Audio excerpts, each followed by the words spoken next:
These are the Elite 11 undefeated teams, all of them ranked except UConn. The Big East has 3 of them, and none of them are the 3 favorites in the preseason. The Pac-10, the only other conference with more than 1.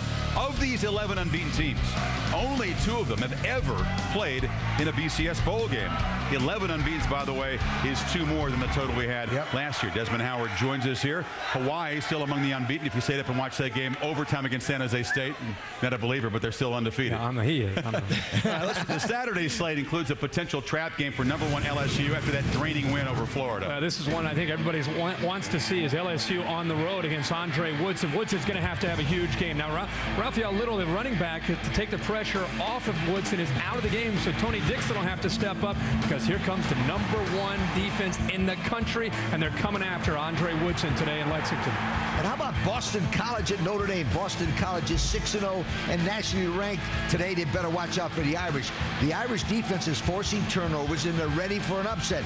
BC has beaten the Irish 4 straight times, but this is a trap game for BC. Watch out. Notre Dame is hot, and Notre Dame has them in South Bend. Watch out. Trap, all right. Let's not forget about Louisville at Cincinnati. First-year head coach Steve Cractor got a gem on offense, but he got fool's gold on defense, giving up over 500 yards and 40 points per game in their 3 losses. Now they have to face this man, Benjamin Mock of Cincinnati. He has the Bearcats at 6-0. They're fired up, and they're getting ready. It's going down in the 5-1-3 today. Tricky game off a landmark road win over arch rival K-State. Kansas ranked 20th, a huge favorite over Baylor, hungry to pay back the Bears for a 19-point rally last year. Todd Reesing showed he can shake off picks to produce heroics.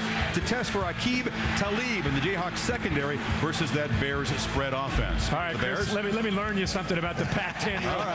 Justin Forsett, 117 yards a game, looking very good. And Evanson Bernard, he had a big game against Cal 2 years ago in Berkeley. He'll have to perform well. And Nate Longshore, he's been banged up all week, missed most of practice. See how he holds up today for the #2 Cal Bears.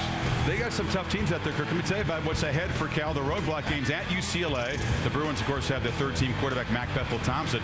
2 weeks in Tempe. They've beaten Arizona State 4 straight, all by 17 or more. SC would be a slight favorite if they played Cal at this point, despite that loss at Washington. And then, of course, they have Stanford. What about the mighty Buckeyes, Lee? Hey, Kent State at Ohio State. Ohio State's undefeated, 6-0, #3 in the nation. Offense is led by quarterback Todd Beckman. And remember one thing about this Todd. He threw for 200 yards and 2 touchdowns. His main weapon, though, is a Buckeye place kicker. Ryan Pretorius kicked 3 field goals last week. If they win today, Bucks take State by beating off Kent State. But it gets a little tougher here. You got Michigan State, then at Penn State. They've lost 5 of the last 7 in Happy Valley. Wisconsin and Illinois come to Columbus. Buckeyes will be a big favorite. And then at Michigan. And, of course, Ohio State has won the last 3.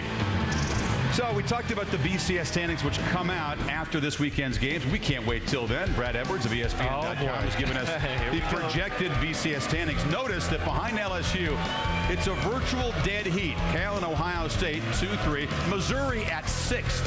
Missouri at 6th. And how about this, Sooner fans? OU in the mock BCS right now, that's before this game tonight is played, 13th.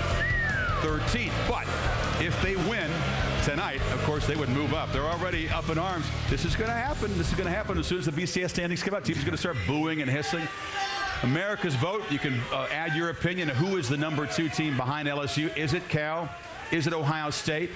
Is it somebody else? Well, Cal. And people know where the Pac-10 is. Cal, 63% of the vote. What do you think? Who's the real #2? I agree with them, and let me tell you why. First of all, Cal beat the SEC East leader right now, Tennessee. They also beat a very good, nice, nationally ranked Oregon team, #9 in a hostile environment. They've scored 40 points a game. They've got 7 games winning streak. And let me tell you something. Desmond, I might be prejudiced, but I've seen these guys in person, and I'm telling you, they're a very good football team, and I am extremely impressed with the overall quality of play of Pac-10 football. I agree with you, Lee. I saw the same game you saw. Not only are they good on offense, but they're getting better on defense. My concern with Cal right now is that #2 ranking. How long can they hold on to it? Are they poised enough to sustain that ranking throughout the rest of the season? The last couple of weeks, we've seen a lot of high-ranking teams fall because they're not used to that pressure. Cal hasn't been ranked this high since 1951. Their head coach Tepper wasn't even born then, so they're not used to being in this position. But when you go down a notch to #3, the Ohio State Buckeyes, they're very comfortable being where they are because last year they ran the tables the number one ranking team throughout the season until they ran to that fire truck called the Florida Gators. But anyway, they're a team I think is better poised for that number 3 ranking, and they may sneak up there on Cal. They're flying under the radar right now, so you better be ready for those Buckeyes. Yeah, I think Ohio State was flying under the radar until their game last week against Purdue. Purdue's not a great team, but it's the way their defense played. I think everybody agrees at this point, after everything we've seen for 6 or 7 weeks, that Cal has to be the number 2 team in the country because of what Lee just said with their resume beating Tennessee and going to Eugene and beating a very good Oregon team. But the remaining part of the season gets very, very difficult for Cal, and it gets difficult for Ohio State. Everybody's looking at Ohio State and saying, boy, look who they played. But they still have to play Wisconsin and Illinois at home. They go to Penn State, which I think could be their toughest game remaining because it's at night in Happy Valley, and they go to Ann Arbor to play Michigan. So both teams have a long way to go.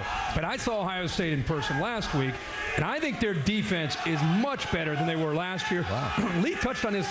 I think it's a lot like the 2002 team, where their offense is actually better than they were in 2002, but their defense is outstanding, and they're almost playing with a chip on their shoulder because of that Florida game last year. And of all the coaches in this race, don't underestimate Jim Tressel. No, been there and done it and won national titles. I would never question the Senator. The Big Ten is frankly a lot softer than the Pac-10. They have a better chance to run the table. But if both teams do run the table, you'd have to agree Cal going to maintain that rank. You can't put Ohio State over. No. Look at the schedule. If Cal runs the table, Cal should be at number 2. Absolutely. No doubt about it. All right, stand by. This story is going to unfold over the next